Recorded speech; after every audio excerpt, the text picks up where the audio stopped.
Hello, wrestling fans. Welcome to another episode of SICW All-Star Wrestling. I'm Drew Abbenhout here with the boss himself, Mr. Herb Simmons. Herb, welcome. Welcome. One more week of the best in professional wrestling right here each and every Sunday night at 8 p.m. I've got to say, the last few weeks of our TV show have been quite good, if I may say so myself. Not that they normally aren't, but, man, you've been killing it with the matches that you've been setting up. We've had Thunderbolt Patterson here as my guest commentator, and, man, I hope we can match up to what we've been doing, but I think we've got a good one. Got a good one tonight. Let's talk about it. Our TV main event will see the Night Train Gary Jackson taking on Devastation Incorporated's Soldier of Fortune, Kenny Kingston. We're going to see one heck of a singles match as Billy McNeel goes one-on-one with Roughneck Joey O'Reilly. Every time they've been in the ring together, it's a real treat, fans.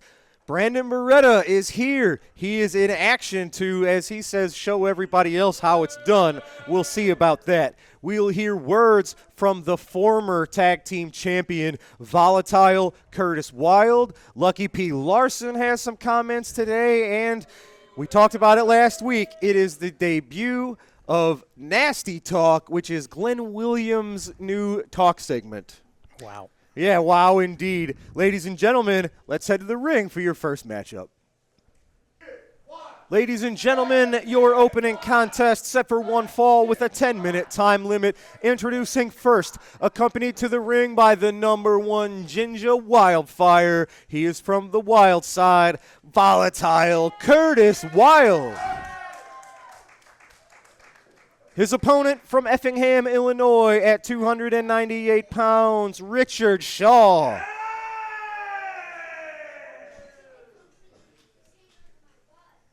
Senior referee Nick Ridenauer in charge of things here. Richard Shaw not waiting for the bell, getting the jump on Volatile Curtis Wilde, who looks a little bit naked without his tag team championship. Well, and, the longest reigning duo, him and Billy McNeel, in SICW's history, but all good things come to an end. And Sure. It wasn't what I would call the best circumstances the way it ended, but, they've lived to fight another day. Absolutely right. Speaking of long reigns, you've had a long reign with the Belle Claire Fairgrounds as a promoter. We were there last night for another heck of a show. I know the construction isn't totally finished, but the fans are loving what they're seeing at the Belle Claire Fairgrounds, and I'll say personally, it's nice to be back in our home. Oh, it was great. I had the honor of being there a few weeks ago when our good friends from the I-9 Shriners had their fundraiser there. Approximately 2,500 people were in there. Wow. The construction is going well. Oh, the new roof. big Whoa, look spear at to this. Richard Shaw. Float over from Volatile. Curtis Whoa. Wilde. The match is over as quick as it began. Curtis Wilde, man, he's got a little bit of thorn stuck in his cross since he's lost the tag titles, wasting no time to get the job done today in your opening matchup. All right, ladies and gentlemen, we are now going to go to, once again, words from the thorn in my side, as I always say. He hasn't been here in person, but he's still here in spirit. We've been sent pre-recorded comments from Lucky P. Larson, Esquire. Let's see what he has to say now. I've been saying for 10 years now, if you shut up, you might learn something. More than ever, that statement is true. Lucky P. Larson, Esquire, manager of the Stars, manager of the Champions, 47 championships and counting, and the head of Larson Global Sports Attractions. I am back in SICW, and I, along with Missy Hyatt's money, and a few hand-selected men from all over this country are going to take over SICW, and we are going to bring it to heights it has never seen before, and there's absolutely nothing that any of you can do about it. Ladies and gentlemen, it's time for our next matchup, set for one fall with a 10-minute time limit. Introducing first from Rattlesnake Pass, Texas, at 206 pounds, one half of the Whiskey Benders, Roughneck Joey O'Reilly. His opponent makes his way to us from Springfield at 207 pounds, Billy McNeel.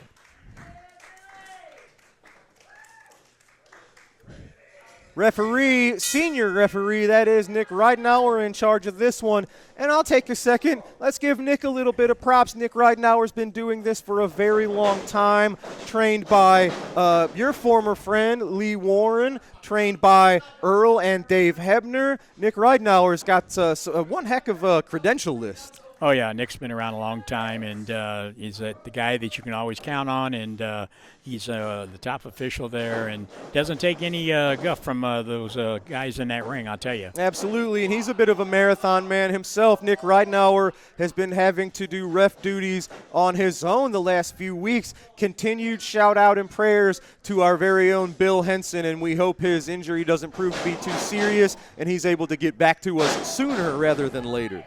Exactly. You know, Drew, we were talking about the historical Belle Claire Fairgrounds and all the work that's being done there. They've got the new roof has been replaced. Inside construction is going well. The bathrooms have been redone. The new racetrack, the old track was demolished and cleaned away, making way for the new racetrack. That's the buzz around the entire county.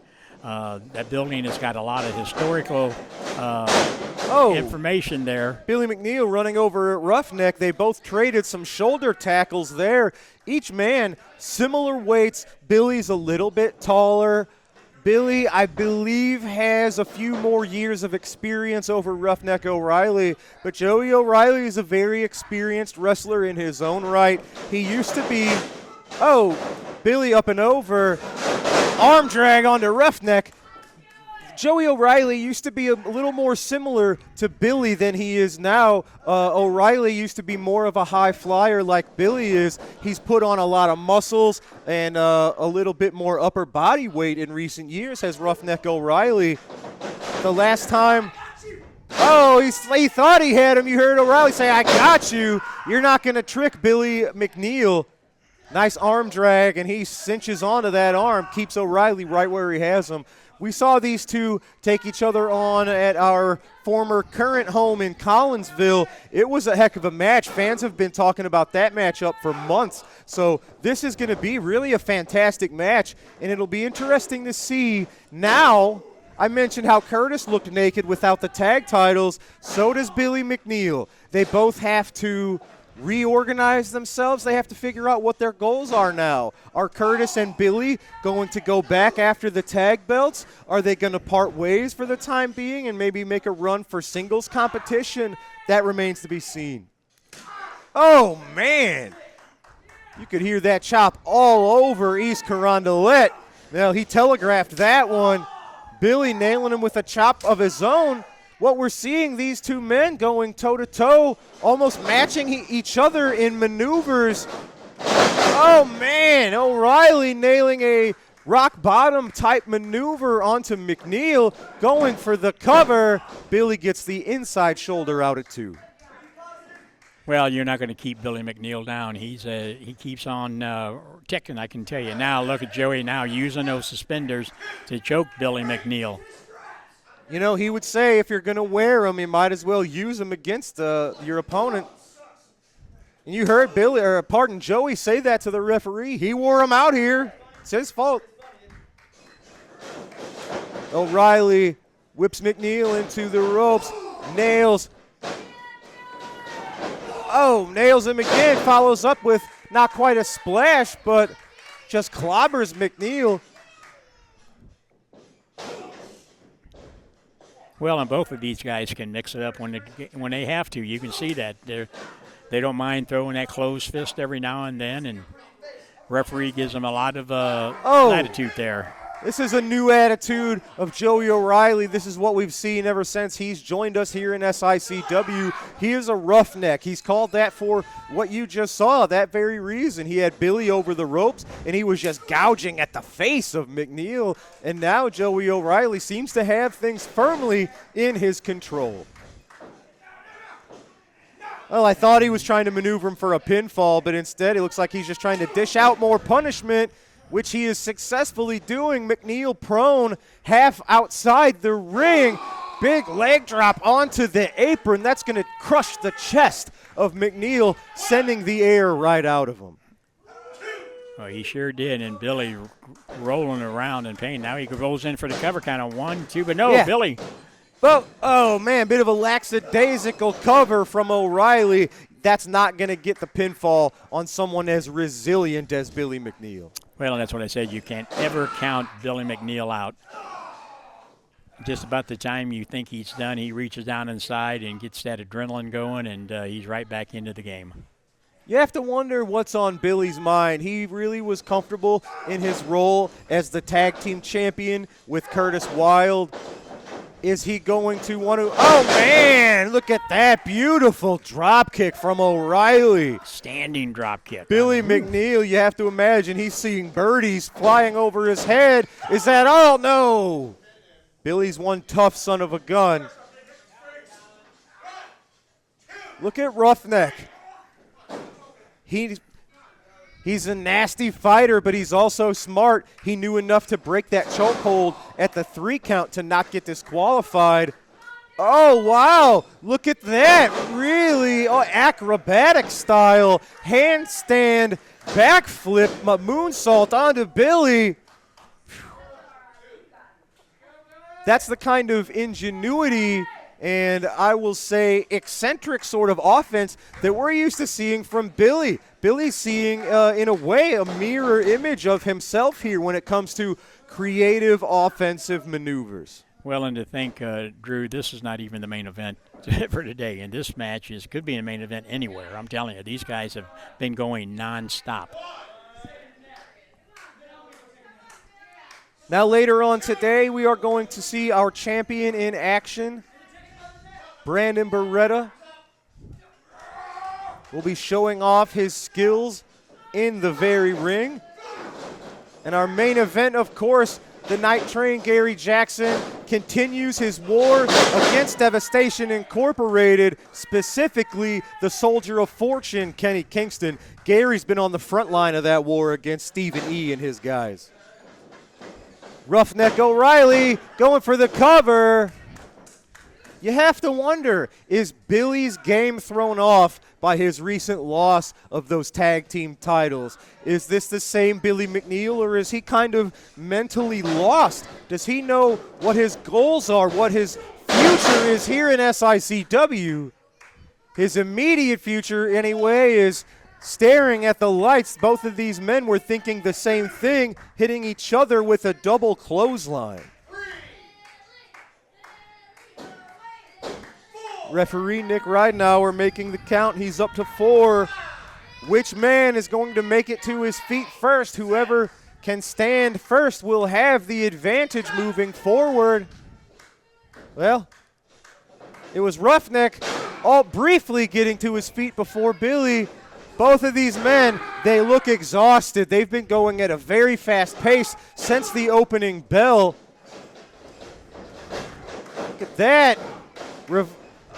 Oh, man. O'Reilly reverse an Irish whip. Billy one step ahead. Clothesline, back elbow, and now a knee sends O'Reilly to the mat. Billy's gasping for air. O'Reilly calling for a timeout. Billy doing a cutthroat there. I think he might be trying to wrap this one up. He thinks he has this match under control. He cannot get cocky. As you see here, reversal after reversal. It's like these two know what each other is thinking. O'Reilly, what's he have in mind? Oh, my God, backflip into a waistlock, into a German suplex.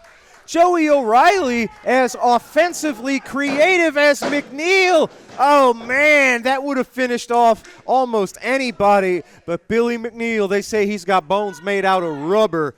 This guy is doing maneuvers that you can only think about. This is an incredible match. These two test each other in every way you can think of. Physically, mentally, acrobatically. Now he's going up. Looks like he's going up on that top rope. I think these two could wrestle each other 10 times in a row, and it'd be a different match every single time. Billy McNeel cuts off O'Reilly with just, there's nothing fancy about a strike, a punch to the face. Billy trying to set up O'Reilly for what? I'm not sure. I'm not sure Billy knows what he has in store. Oh, but O'Reilly stopped that maneuver. Second headbutt. This is incredible. These are two top-of-the-line athletes. Oh, you just heard the bell. What happened? Time limit draw, folks. They went all 10 minutes. Wow. That was an incredible contest.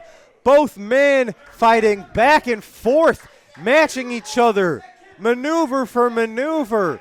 Reversal after reversal. It's really a stalemate. Well, they're both yelling at each other. I don't think they solved anything. Herb, what a match. That was an incredible match. I'm just going to plant that seed in your head. I'd love to see that match over and over again. I think we'd be in for a treat every time. I know Billy McNeel is frustrated, but there's no shame in that. That was a great match, folks, and we just didn't have enough time to get to a conclusion. All right. Well, ladies and gentlemen, I am now going to ringside to try to grab a few words from Billy McNeel's former tag team champion partner, Curtis Wilde. Ladies and gentlemen, I am here with the couple from the Wild side. It is volatile Curtis Wilde and his lady, the number one Ginger, Wildfire. And Curtis, this is kind of a new day. For the last year plus, we kind of knew what we were here talking about, but now it's, like I said, it's a new day. You look naked without your tag team title around your waist. Yeah, all right. So what's in store for your future? What are your thoughts? It's been a wild couple weeks, no pun intended, since Big Nasty and the Super Assassin, with the assist from Trent Daniels, dethroned your year-long plus tag team title reign. Well, make no mistake, I am not a happy camper. Wildfire's not a happy camper. Billy McNeel is super angry, but the fact is, Super Assassin Glenn Williams, they snuck out a win, man, after over 400 days as the longest reigning SICW tag team champions in history. They snuck out a win. On TV, there was no big cage match. There was no big build-up. They just snuck a win after over 400 days as the best tag team champions SICW has ever seen. So I'm not happy about it. Nobody else is happy about it. But there is a bit of a silver lining right now. And it's that they changed the questions, so we've got new answers. The Trent Daniels thing, that's been stewing for a while. What's going on there? Yeah, well, he's trying to holler. He's trying to slide into some DMs over here, if you know what I'm saying.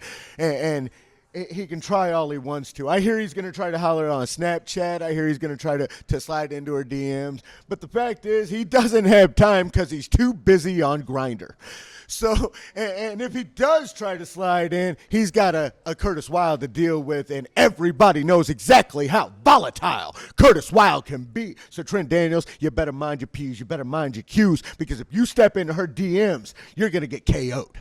Well, and we saw what happens when you face an angry Lion of the Lou making quick work earlier in this episode against Richard Shaw. You wasted no time showing people exactly what you have in store, not only in tag team competition, but in singles competition. Do you know what your future looks like? Are you guys going back after those tag titles? You've had a very successful singles career in your past in SICW. Are you getting back to that? Do you even know? That's the fun part, is that nobody knows, Drew. Nobody knows exactly what Curtis Wilde's going to do. Nobody knows what's in store with the Wild side right now, and it could be anything. It could be us going back after the SICW Tag Team Champions, me, Billy McNeel, doing another 400-plus days. It could be me going after that Central States Championship. I mean, we've got Iowa going on. We got, who's the champion right now, James Jeffries. Yes. James Jeffries, man, we partied. We're good friends, but James Jeffries, a title is a title, and bigger checks are bigger checks, and my family needs to eat too. And I like statistics and little facts. That Central States title is really the only singles championship that you have never held here in SICW. That's the only thing that keeps me from being one of the only Grand Slam winners and sharing that throne with Gary Jackson, the Night Train. Let's hear it for Gary Jackson. And that thing is definitely on my radar. That is definitely a trophy that I want to claim before I hang up my boots. I want to be the Grand Slam winner here in SICW, and I am only one championship away from it. And then you got Brandon Beretta as the classic champion. Brandon Beretta, I know you haven't forgot me, kid, because I beat you in your first match. So when the time comes, that's exactly what's going to happen when you step on through to the wild side again. But Trent Daniels, Glenn Williams, Super Assassin, you name it, step them up. I'll knock them down. The future wide open for Curtis Wild. Guys, I appreciate your time. Curtis, you mentioned Brandon Beretta. Folks, it's time for our next match. Brandon Beretta, our classic champion in action. That's up right now. You're on notice. Ladies and gentlemen, our next contest set for one fall, 10-minute time limit. First, from Cleveland, Ohio, weighing 233 pounds. He is the reigning SICW Classic Wrestling Champion. Strictly business, Brandon Beretta. His opponent is from Texas, 278 pounds. This is Waco.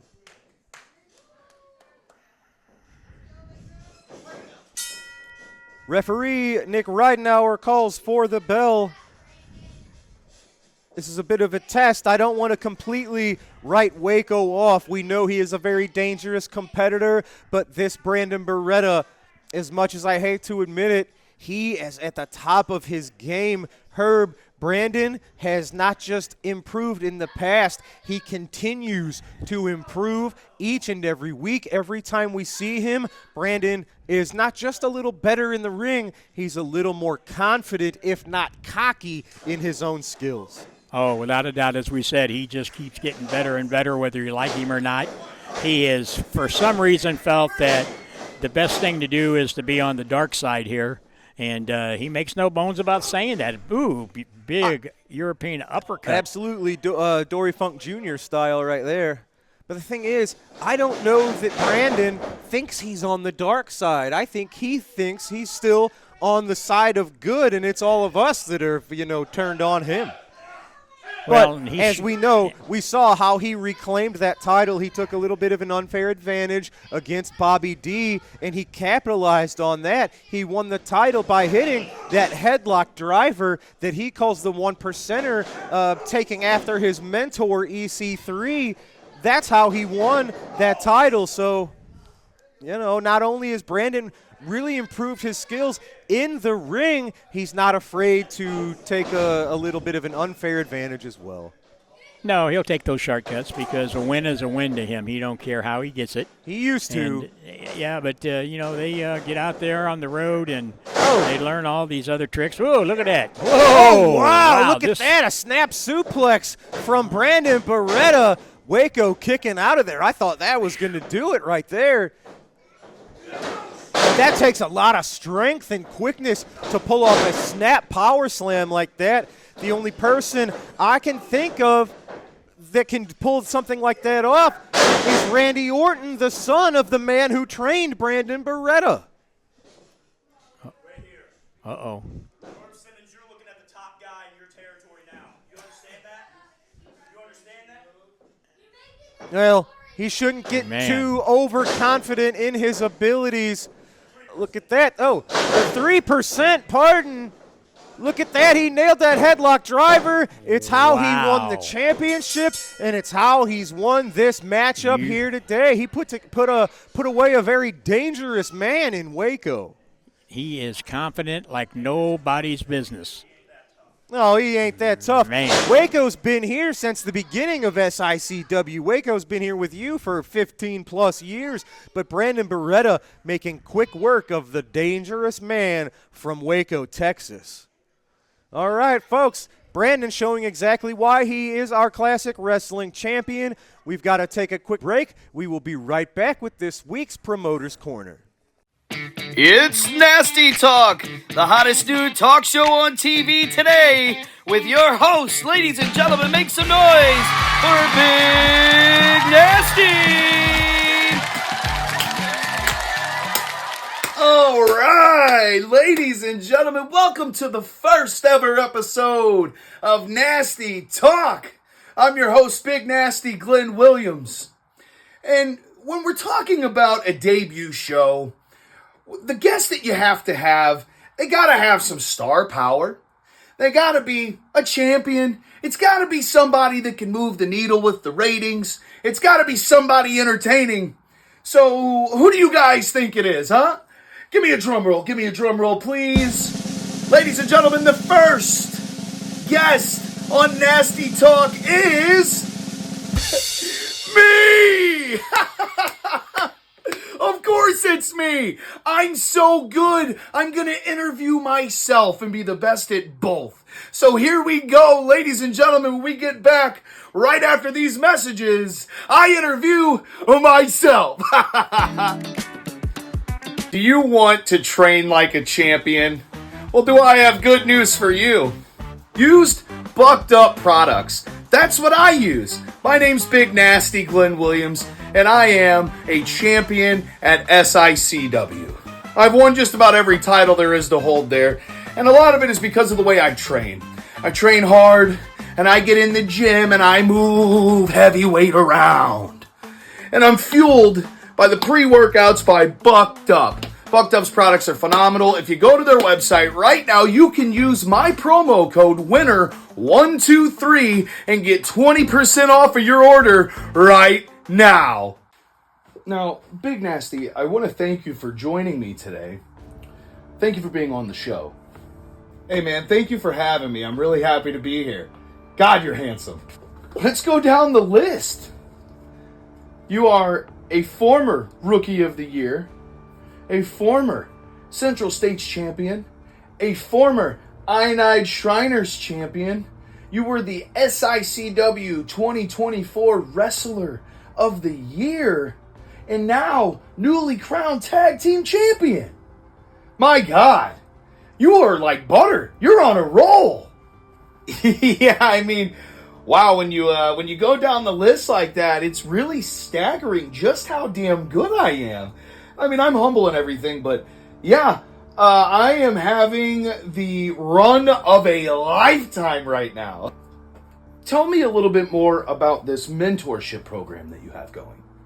Well, you know, as everybody knows, I'm a certified life coach, and at this stage in the game, I mean, I have so much knowledge because I'm so good and amazing and awesome at everything. I just feel like I have a lot to give back to some of this new young talent that maybe aren't getting a fair chance or getting a fair shake at things and getting the right, you know, opportunities. And so that's what I provide. You know, a lot of times these people, they always say, well, if you just work hard and keep working hard, all of your dreams will come true. There are no shortcuts. And first thing I tell my little nasty mentees is that actually there are a lot of shortcuts you can take, and that's a load of crap. Do not listen to it. Take every shortcut you can get because we work smarter, not harder. Now, obviously, I think I already know the answer, but what's next for Big Nasty? You know what's next. I want to be a double champion. I'm going to do everything I can to beat every tag team that comes through in my path. And I'm going to remain with Super Assassin, us being Super Nasty. We are going to remain the tag team champions. Super Nasty is the greatest tag team there is today, and it's not even close.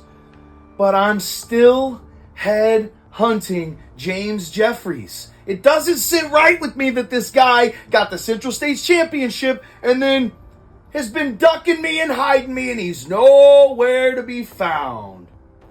So in 2026, mark my words, Big Nasty is going to be a double champion. All right, now everybody knows that Super Nasty are the SICW Tag Team Champions, and the Gateway Saints have been kind of a thorn in our side as of late. So we're going to do a top 10 list tonight, and it's going to be top 10 reasons why the Gateway Saints can't beat Super Nasty. Here we go. Number 10. Gateway Saints sounds less like a tag team and more like a church slow pitch softball team. A nasty. Number 9, Jason Breed thinks cardio is a Pokemon type. a nasty.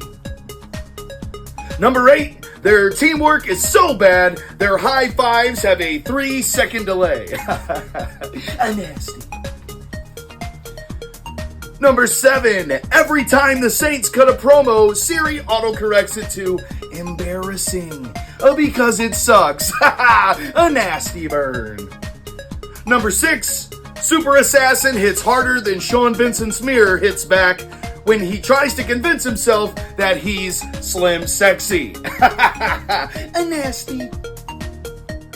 Number 5, Super Nasty has already beaten them. Duh, no brainer. Number 4, the Gateway Saints eat hot dogs for the shape, not for the taste. Ooh, a nasty burn. Number 3, every time Sean calls himself Slim Sexy, the word Slim files a defamation lawsuit. A nasty burn. Number 2, Super Nasty is the best tag team alive. Duh, everybody knows it, no brainer. And the number 1 reason why the Gateway Saints can't beat Super Nasty, Gateway Saints, more like Gateway 8s. Am I right? We'll be right back, guys.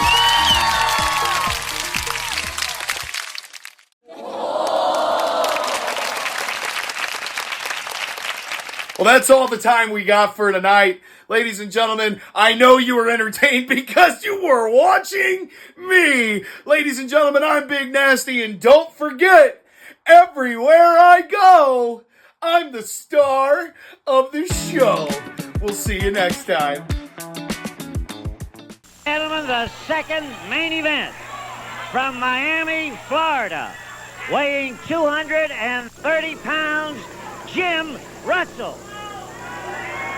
And his opponent from San Angelo, Texas, weighing 245 pounds, Cowboy Bob Ellis. Well, look what we have here. The character on the left of your screen, Mr. Modman himself, Jim Russell, long sideboards and all. One fall with a 10-minute time limit. And his opponent, the Wild Mustang from San Angelo, Texas, Cowboy Bob Ellis. Russell with a headlock.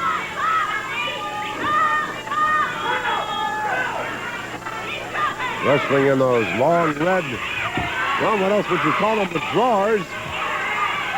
Trunks, I guess you could say.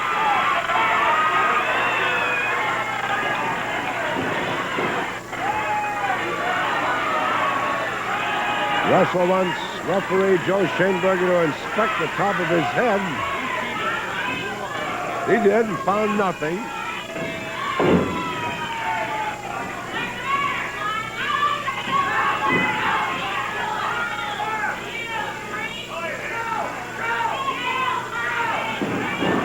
The Cowboy with a knee to the head breaks up that attack.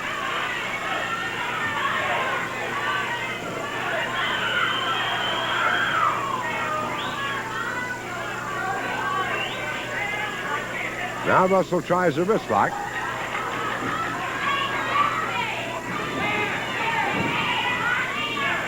Occasionally grabbing Ellis by his hair, and a beautiful hip toss.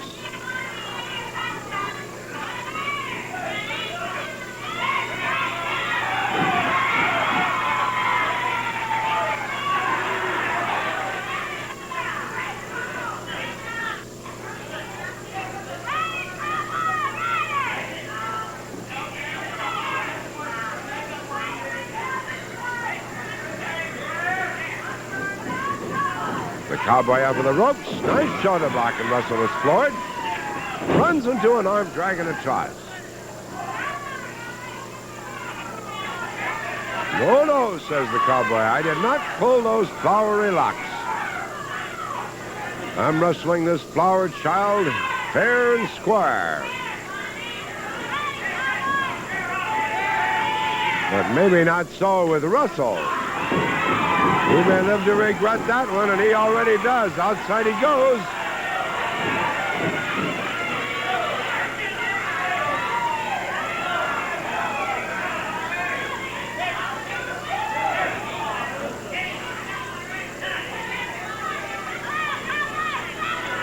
Now he wants to shake hands.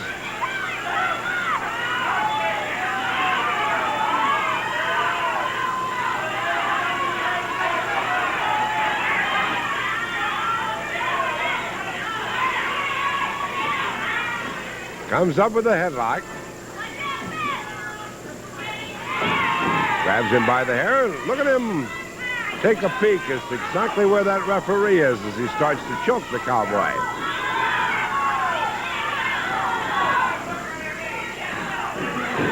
Rolled over by Ellis in a cradle.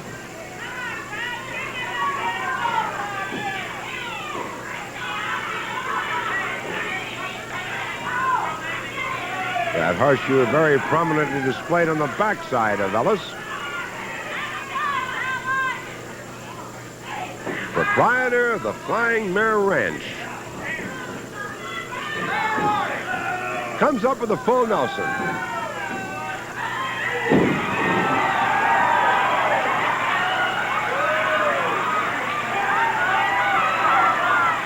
Now Russell, the victim of a body scissors. And here we go, bumps and daisy.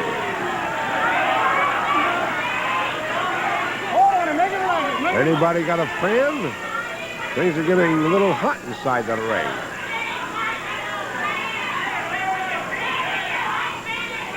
And of course, I might add, that's how hot it's going to be inside that ring on Saturday night, June 14th.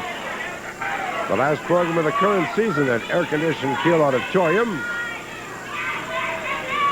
The only name that we have who will be there will be the champion himself, Dory Funk Jr., who, of course, will defend his title and gold belt against a leading challenger. Incidentally, in talking to promoter Sam Muchnick, understand that promoters all over the country have been telling what a fine job Dory has been doing defending his crown, highly regarded everywhere. 5 minutes are gone, 5 minutes remaining. Our second main event, one fall with a 10-minute time limit. Cowboy Bob Ellis,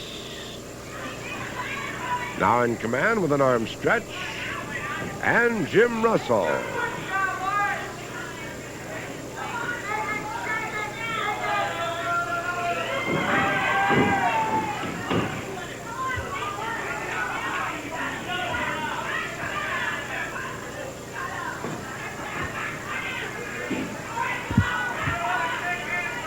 Oh, I stand corrected. I believe it's Bill Russell, not Jim. Well, my excuses and apologies.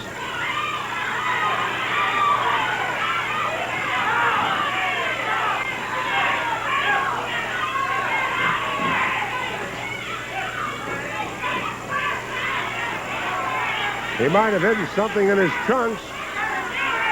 Referee saw him do it. At least he is questioning him about it.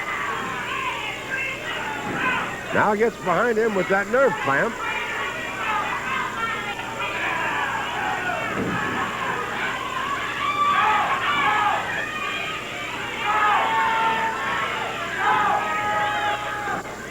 There he goes, whatever it is. Well, the referee came around.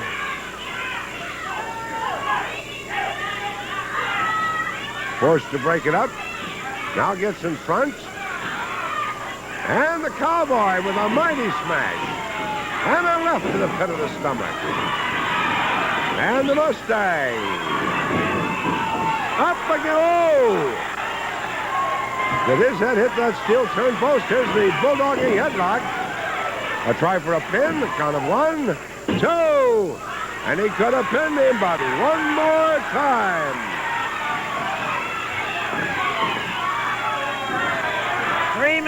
3 minutes to go. And another bulldogging headlock. Rolls him over. Will he pin him this time? A count of 2, 3. And the cowboy Ellis contents himself this time with 2 consecutive bulldogging headlocks to take his match from Bill Russell. Let's get the time from our ring announcer. in 7 minutes, 22 seconds after bulldogging his opponent and then the press, the winner of the match, Cowboy Bob Ellis. All right, folks, you saw it. That's going to do it for this week's Promoters Corner. We've got to take a quick commercial break. We will be right back with your TV main event as the Soldier of Fortune, Kenny Kingston, representing Devastation Incorporated, will go one-on-one with the Night Train himself, Gary Jackson. Hey everybody, What Were They Thinking is proud to be a part of the show with Herb Simmons at SICW. Show some enthusiasm, Joe. Put on a damn bow tie. We got Herb Simmons. We got the Kill Arena. We got St. Louis, where Mr. Briscoe is in the Hall of Fame. What Were They Thinking? It's available on Backstage Pass. Sports Kita's our buddies. We talk about the wildest, the craziest, the dumbest, the insane moments in wrestling history that I'm proud to be a part of because, Mr. Briscoe, you're the one that hired me. And I don't know what I was thinking when I did that, John. That's not nice. Not nice at all. We love Herb Simmons, and Herb Simmons, you have been there forever. Mr. Briscoe thinks you might be 1,000. I don't think you're a day over 900. We love St. Louis. What were they thinking, Backstage Pass?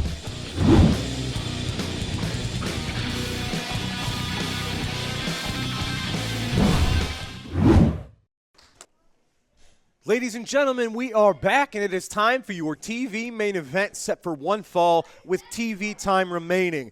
Introducing first, accompanied by the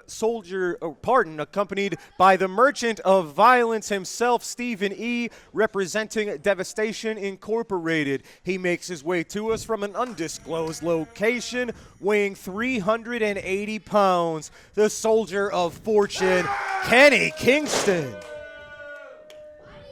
His opponent is from Petticoat Junction, weighing in at 220 pounds. He is the Night Train, Gary Jackson.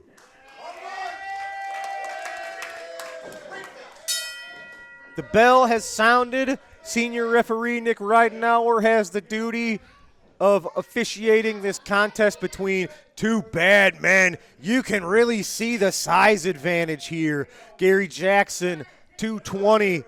Kenny Kingston, 380. That's 160 pounds. And Gary looks like he's giving up. Gosh, from where I'm sitting, I'm not quite a foot, but over 6 inches of height to the Soldier of Fortune.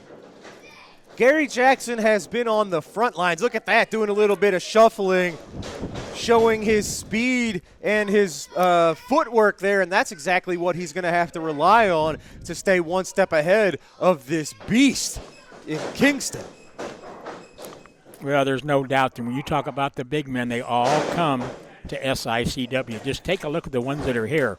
Kingston, Big Texan, Peyton Ayers, Cannonball Matthews, and that list just keeps growing and growing. Yes, sir.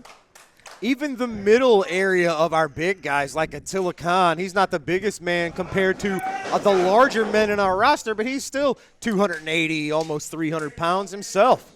And what he lacks in that, he makes up in his diabolical actions that he does. It's certainly not the land of the cruiserweights, even though the folks on the lighter end of our spectrum, like Roughneck Joey O'Reilly and Billy McNeel, we saw the type of contest and fight that they have inside of them earlier today. So, well, I think that's what makes SICW your roster so from unique. Top to bottom is filled with incredible athletes. Well, it's what makes it so unique. I mean, there's something for everybody, and we don't focus on just one. And you can come here and see the mixture just like now.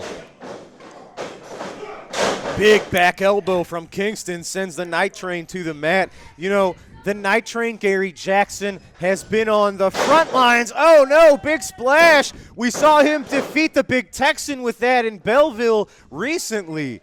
Gary Jackson's been on the front lines of the war against Devastation Incorporated from the beginning. Well, Stephen E. says you can't stop it. You can only hope to contain it. but it was Gary Jackson who from day one, he had enough of this. He's the one that got the band back together. Fans remember it was Gary Jackson, Ron Powers, and Danny Boy Hawkins who fought the fight, and they won the war against Devastation Incorporated and Haku and the Barbarian at the Belle Claire Fairgrounds to keep SICW under your control. Well, and I'll never forget what Gary Jackson and Ron and Danny Boy did. Yeah. I mean, it could have been a whole different program. Yeah, they saved my job too. So I'm deeply in gratitude to the Night Train, who has to come up with a different game plan because this one's not working out for him here. I hate what Stephen E. does to the competitors that he brings under his wing, but I must say that they improve by leaps and bounds. With Stephen E. and with Attila Khan leading those troops, Kenny Kingston has steadily improved. Peyton Ayers is a completely different competitor than he used to be. So, and we see how dominant Lilith Khan has been. So these are dangerous guys. We don't like their methods, but they have been successful in turning their athletes and their mercenaries into really vicious competitors. Well, and the scary part is we know what their end game is, and that's what makes you sit back there and think about we cannot let that happen. And just when I thought he was gone, he shows back up like that bad penny. Yeah.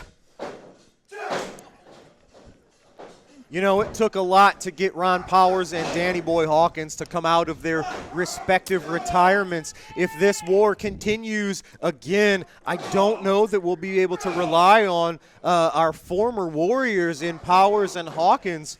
But thankfully, we've got a locker room that Big Texan has stepped up. He's really our new sheriff in town. And the man who was next to me a few weeks ago, Thunderbolt Patterson, he says he's got money and people if he needs to send help here to have your back to keep SICW under your control. Well, like I said, I'm confident with the likes of the Gary Jacksons, Bobby D's, Sean Vincent, Jason Breed. You know, we've got a locker room back there that's going to have SICW's best interest, and Gary Jackson's showing that right now. Yeah, just jacked the jaw of Kenny Kingston. Nice swinging neck breaker on the big man. Night Train can't let Kenny Kingston rest. He has to stay on top of the larger competitor. Gary's got to dig deep down into his bag of tricks, rely on his experience. Look at this. He's got fists of fury. Hands of stone, if you will. No pun intended, Ronnie Garvin. Oh, Kenny Kingston, he just tossed Gary Jackson over the top rope. That's a disqualification here in SICW, and this is what we see when they saw they were on maybe the losing end or were about to lose. They don't mind taking a disqualification loss to keep dishing out the punishment. I don't think Stephen E. cares that they lost the fight if it means they can maybe win the longer-term war. Kenny Kingston choking the life out of Jackson with that wrist tape. This is what I was talking about. This is what worries me, I'll tell you. Kenny Kingston using that size and strength advantage, just sending Gary Jackson spine first into that metal post. And Gary's no spring chicken. Any one injury or maneuver could spend the end of his career. Gary Jackson's a tough man, but he can't continue to take these risks. You see it. Gary Jackson laid out, on the apron. They got the loss. It's a disqualification loss for Kenny Kingston, but they left with their arm raised. Stephen E. raising the arm of Kenny Kingston. I think he feels like he was successful here, taking out the Night Train. Well, ladies and gentlemen, we're out of time for today. We hate to leave the show like this with Devastation Incorporated with the upper hand, but there's only so much TV time, and we are out of it today, folks. For our whole team, for our boss, Mr. Herb Simmons, I'm Drew Ebenhaus, and that's all we've got, folks. We'll see you right here next week for a brand new episode of SICW All-Star Wrestling. Have a good night, everybody.